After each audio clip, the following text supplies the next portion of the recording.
Alors la petite méthanisation, donc il y a une certaine volonté de la part des agriculteurs d'autonomie, que ce soit en énergie ou en azote, sur leur exploitation, d'être maître un peu de leur projet. Et dans cette volonté d'autonomie, c'est de garder les effluents d'élevage et quelques déchets végétaux de leur exploitation pour faire une valorisation sur site. Donc il y a une très grosse demande et en parallèle, on a des entreprises qui cherchent à répondre à cette demande et qui vont donc innover sur des procédés de méthanisation. Donc pour faire face à cette demande, l'ADEME nationale, en lien avec l'ensemble des directions régionales des ADEME, ont mis en place un appel à projets technologies innovantes inférieures à 75 kW et auquel il y a 14 projets, je crois, qui ont répondu et 7 ont été retenus.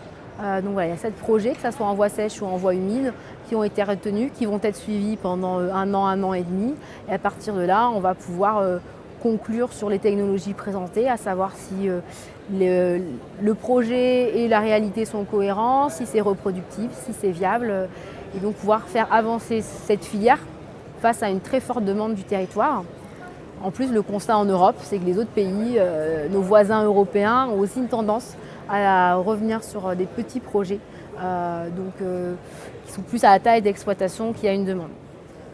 Alors pour tout projet de méthanisation, qu'importe sa taille, les questions à se poser, c'est quelles sont mes matières?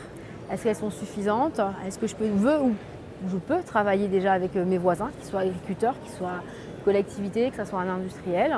Donc ça, c'est la question des matières. Après, c'est la technologie qui va faire que ces matières vont se transformer en biogaz et en digesta. Qu'est-ce que je fais de ce digesta? Est-ce que je peux ou pas les pendre sur mon exploitation ou sur les exploitations concernées? Ou est-ce que je suis dans une zone de contrainte? Et dans ce cas, quelle solution je trouve pour pouvoir répondre à cette contrainte?